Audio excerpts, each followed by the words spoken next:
korban minta dinikahi. Inilah motif Ahmad Arif, pelaku pembunuhan wanita dalam koper di Cikarang.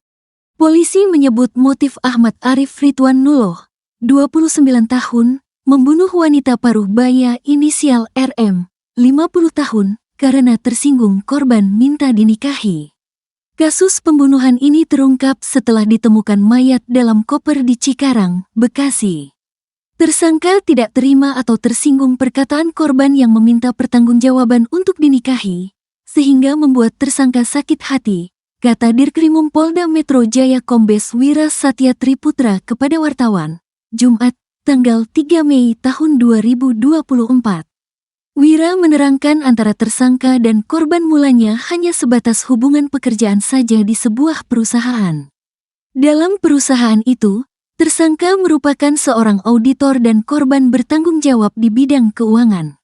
Namun, hubungan keduanya kemudian berkembang. Bahkan, keduanya juga pernah melakukan hubungan terlarang pada Desember tahun 2023. Setelahnya, mereka kembali bertemu melakukan hubungan pada tanggal 24 April tahun 2024. Di momen inilah, korban lantas meminta tersangka untuk menikahinya. Namun, permintaan itu ditolak oleh tersangka. Atas penolakan itu, korban kemudian mengeluarkan kata-kata yang menyakiti hati tersangka. Sehingga tersangka melakukan perbuatan membenturkan kepala korban ke tembok hingga berdarah.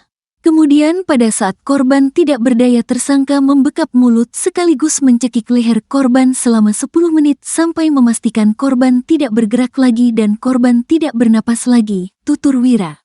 Selain sakit hati, kata Wira, juga ada motif ekonomi di balik aksi pembunuhan ini. Sebab, tersangka turut mengambil uang sebesar 43 juta rupiah milik kantor yang dibawa oleh korban. Di samping itu juga ada motif ekonomi, yang mana tersangka mengambil uang korban, ucap dia.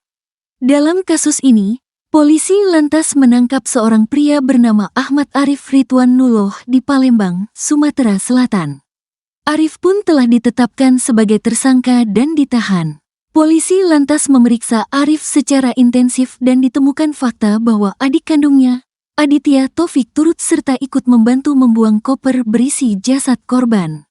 Alhasil, Aditya pun turut ditetapkan sebagai tersangka. Atas perbuatannya, kedua tersangka dijerat pasal 339 KUHP dan atau pasal 338 KUHP dan atau pasal 365 ayat 3 KUHP dengan ancaman penjara maksimal 20 tahun.